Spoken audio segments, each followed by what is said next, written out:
Salut à toi, bienvenue dans ce podcast, j'espère que tu vas bien, moi ça va super, je fais ce podcast un peu plus tôt que d'habitude parce que j'ai une grosse journée, je suis en plein rush, j'ai un gros rendez-vous tout à l'heure et je me fais interviewer tout à l'heure aussi par un youtubeur que j'aime bien, je t'en parlerai plus tard mais c'est plutôt cool. Alors dans le podcast d'aujourd'hui je voudrais te parler un peu de facturation, j'ai déjà fait un podcast sur le sujet, enfin c'était une vidéo YouTube à l'époque, j'avais fait un truc où j'expliquais en gros comment facturer quand on est freelance. Et j'expliquais qu'il y avait notamment le temps passé et sinon le résultat, le fait de facturer au résultat. Alors, c'est un podcast qui est important parce que je pense qu'il va permettre de mettre les choses au clair. La raison pour laquelle, selon moi, la raison pour laquelle beaucoup de freelances galèrent à fixer leur prix, c'est simplement que c'est très compliqué de fixer son prix et c'est souvent un peu au pif. Quand tu débutes en tant que freelance, on te dit, la plupart des gens facturent au temps passé. On te dit, voilà, un photographe ou un rédacteur ou un CM ou un web marketer, peu importe, en général, ça facture à peu près tant la journée. Ça facture par exemple 300, 350 euros la journée. Alors, il y a les salariés souvent qui sont un peu étonnés de ces chiffres-là parce qu'ils se disent, mais 300 euros la journée, c'est énorme, mais ils ne se rendent pas compte, il y a des charges derrière. Mais voilà, en général, on se dit, c'est une moyenne, c'est 300, 350 euros par jour pour ce genre de profession. Et encore, ça varie. Et on me dit, ouais, mais alors ce client-là, il veut me faire bosser. C'est des abonnés qui me disent ça, parce que c'est la raison pour laquelle je parle de ça aussi aujourd'hui. On me dit, ouais, mais ce client-là, il veut me faire bosser tant de temps. Est-ce que je facture vraiment à l'heure? Ça va être, ou au jour, ça va être énorme si je fais ça. Et c'est dans ce cas-là que je conseille en général de faire un forfait. Donc en gros, tu as la facturation au temps passé, tu peux facturer à l'heure si c'est moins d'une journée ou au jour. Un jour, c'est 8 heures de travail, évidemment. Et sinon, si c'est pas loin, si c'est plusieurs mois, par exemple, tu peux faire un forfait. En gros, qu'est-ce que c'est un forfait? C'est une facturation au temps passé, mais réduite. En gros, tu fais une espèce de réduction parce que c'est du travail sur du long terme.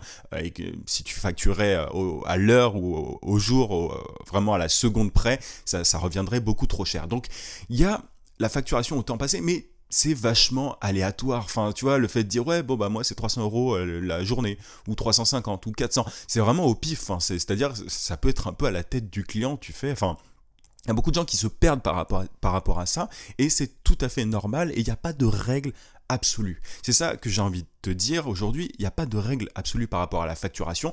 Ce que je conseille, moi, du coup, dans ces cas-là, c'est de s'inspirer des autres freelances et d'aller notamment sur les plateformes pour freelance, non pas pour postuler et pour trouver des clients sur ces plateformes, mais vraiment pour s'inspirer des autres tarifs. Mais moi j'ai un problème avec ça et tu sais si tu me suis depuis un petit temps que c'est pas du tout l'approche que j'ai, pour moi c'est vraiment pas la vision que j'ai du freelancing et justement le terme freelance, le mot freelancing me gêne, j'en ai déjà parlé aussi mais j'ai envie d'être très clair par rapport à ça.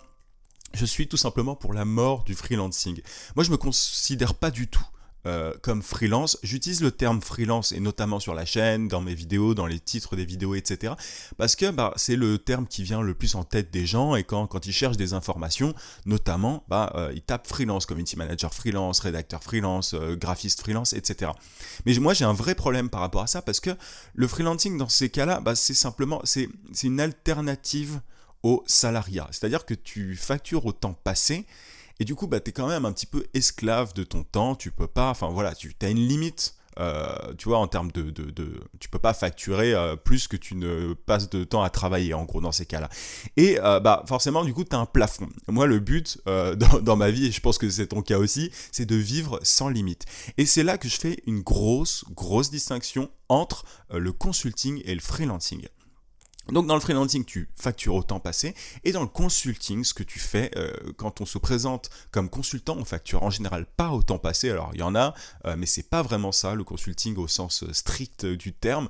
Le consulting, en gros, le consultant, qu'est-ce qu'il fait? Il a un impact sur la boîte avec qui il travaille. En gros, moi je considère que si je peux pas apporter notamment des clients, aider mes clients à eux-mêmes trouver des clients grâce à mon travail, j'ai pas rempli ma mission et en général je facture pas. c'est un truc, j'en avais déjà parlé il y a pas longtemps, je considère que si ma mission n'est pas remplie, limite je facture pas. Alors je facture un petit peu, mais beaucoup moins que si j'avais un résultat. Moi, je facture au résultat en fonction de l'impact que j'ai sur les business avec qui je travaille. Et ça, c'est une énorme différence. Je facture pas à l'heure passée. Regarde, tout à l'heure, moi, j'ai du coup mon rendez-vous, c'est une marque de luxe. Chaque produit que cette marque de luxe vend est à 4000 ou 5000 euros. Tu me vois simplement dire à cette marque, bon bah si on travaille ensemble, ce sera, je sais pas, 800 euros. Ce serait complètement ridicule. Tu vois, ah bah tiens, je travaille, je sais pas moi, je suis à 400 euros la journée, je vais travailler 16 heures par mois, ça fait 800 euros. T'imagines, enfin, si je facturais 800 euros, une boîte qui, pour un produit, gagne 4000, 5000 euros. Alors après, évidemment, il y a des charges, etc. Mais, enfin, tu vois, c'est un peu absurde. Ce que les grosses marques cherchent, et la plupart des boîtes, hein, c'est pas que les grosses marques, mais la plupart des boîtes, ce qu'elles veulent, c'est un résultat. Elles veulent tout simplement faire grossir leur chiffre d'affaires. Ça, je te l'apprends pas, je le répète souvent aussi, mais un freelance, il a pas un freelance lambda, tu vois, et il a pas cette vision par rapport aux résultats, par rapport à son impact. Il dit, voilà, moi je facture de la rédaction, je facture des réseaux sociaux, je facture du graphisme, et ça fera tant parce que j'ai travaillé tant d'heures. Il est auto-centré. Le freelance est auto-centré et c'est aussi pour ça que c'est beaucoup plus difficile de se vendre quand on est freelance que quand on est consultant. Moi, en tant que consultant, je ne parle quasiment jamais de moi. Le rendez-vous que je vais avoir tout à l'heure, alors, enfin, tu vois, j'ai pas préparé grand-chose. Ce que je vais faire, c'est que je vais poser des questions à la personne ou aux personnes que je vois. Je sais même pas s'il y en a une ou plusieurs. Je vais poser plusieurs questions pour comprendre en gros l'impact que je peux avoir sur la boîte. Je vais pas dire, ah oui, alors je pense que ça va me prendre tant de temps de travail et du coup ça fera... Non, je vais même pas parler de prix au début, je vais essayer de voir si je peux être utile à la boîte et après on verra si on peut travailler ensemble. Mais j'ai pas du tout vendu quoi que ce soit. J'ai pas, tu vois, là j'ai contacté la boîte par email, parce que c'était une boîte qui m'intéressait vraiment beaucoup, et je leur ai pas du tout dit ah bah tiens je vends mes services et tout. C'est pas comme ça que j'ai approché cette boîte là. Je leur ai dit ah bah tiens j'ai des recommandations à vous faire en fonction de vos réseaux sociaux, mais je serais intéressé de voir en gros quels sont vos objectifs et tout simplement échanger avec vous. Et cette boîte là était intéressée par ça parce qu'elle se pose justement des questions par rapport à ses réseaux sociaux. Et du coup moi mon but pendant le rendez-vous qui va venir à 14h pour être précis, ça va être de comprendre si je peux avoir un impact. Tu vois, je peux en parler en vidéo sans problème, et le client peut, même si, tu vois, s'il Google mon nom et qu'il trouve la chaîne YouTube, il peut totalement regarder parce que je suis très transparent par rapport à ça. J'ai aucun problème par rapport à ça. J'essaie de comprendre si je peux avoir un impact sur le business de la boîte. Je vais pas lui dire, bah tiens, je fais des réseaux sociaux, je peux vous aider à poster tant de trucs par semaine ou par mois, et derrière, ça fera tant d'euros. C'est pas comme ça que je marche. Si je considère que la boîte, enfin, c'est que je peux pas avoir d'impact sur la boîte, si je peux pas aider la boîte à vendre ses produits, je ne travaillerai pas avec elle, ou alors je lui conseillerai quelqu'un d'autre, ou une autre technique, ou tu vois. Mais c'est ça la différence entre un freelance et un consultant.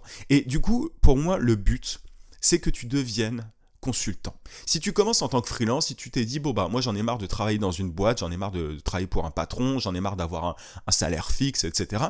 Tu peux, il faut que tu penses au freelancing pour devenir indépendant. C'est le premier pas pour devenir indépendant et je pense que c'est le meilleur moyen de se lancer, c'est de facturer ensuite au temps passé auprès de certaines boîtes, et les boîtes qui acceptent le plus ça, si tu es dans le digital, tu travailles sans doute avec des agences de communication, etc. Et ces agences-là, elles ont l'habitude de travailler avec des freelances. Alors moi, sur le long terme, je ne conseille pas de bosser avec des agences parce qu'elles se prennent une grosse marge et que tu pourrais avoir la thune pour toi, mais elles connaissent les prix des freelances, c'est 300, 350, 400 euros la journée, elles les connaissent très bien, et du coup, tu peux parler de prix avec elles, c'est comme ça que ça fonctionne. Mais ensuite, ton but, c'est d'aller au-delà de ça.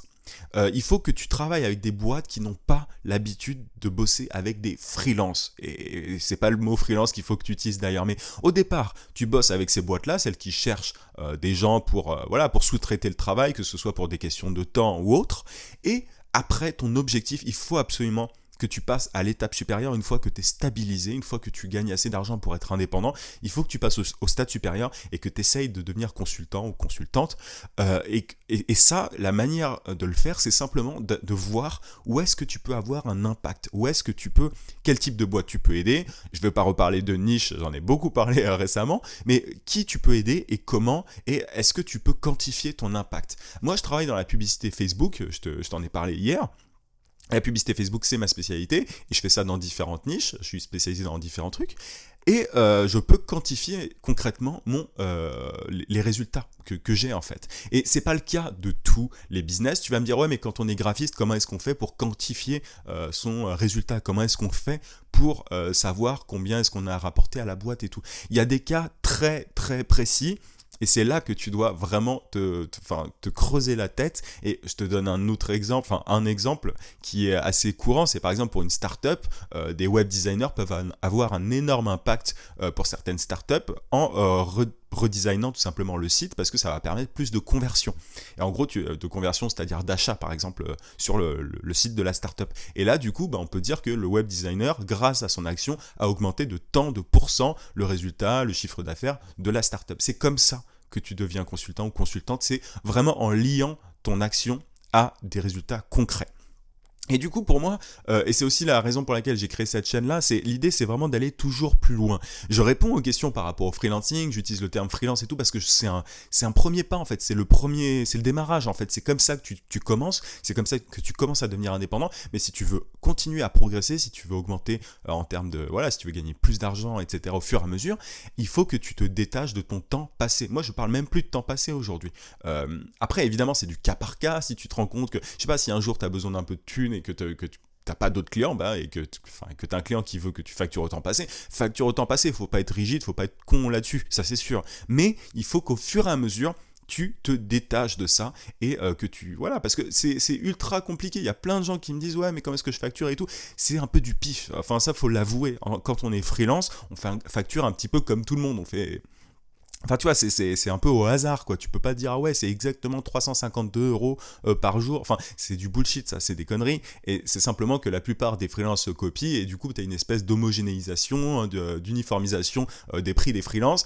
Et tu vas rester bloqué par tout ça si tu restes freelance, si tu te présentes comme freelance. Moi aujourd'hui, ça fait un petit temps maintenant, mais je me présente pas comme freelance. J'utilise le terme consultant parce que je sais quel impact je peux avoir pour les business avec qui je travaille. Et c'est exactement la conversation que je vais avoir tout à l'heure avec la boîte que je vais rencontrer. Si elle veut que je facture à l'heure, je le ferai pas, tu vois. C'est simplement comme ça que je fonctionne. J'essaye de voir si je peux aider. Et du coup, dans certains cas, quand j'ai un petit peu de temps, quand c'est des proches ou des amis de proches, enfin tu vois, quand c'est un peu de mon entourage, ce que je m'amuse à faire des fois, quand il s'agit d'une niche que je connais pas, je propose de travailler gratuitement un petit peu, tu vois, il faut pas non plus abuser, et pour voir si je peux avoir un impact dans cette niche. Je travaille gratuitement la première fois, parce que j'ai le temps et que je peux le faire, et derrière, par contre, si je me rends compte que je peux avoir un gros impact dans cette niche, après avoir bossé gratuitement, en gros c'est une espèce de test gratuit, ça c'est assez cool, quand tu as des amis ou des proches qui sont dans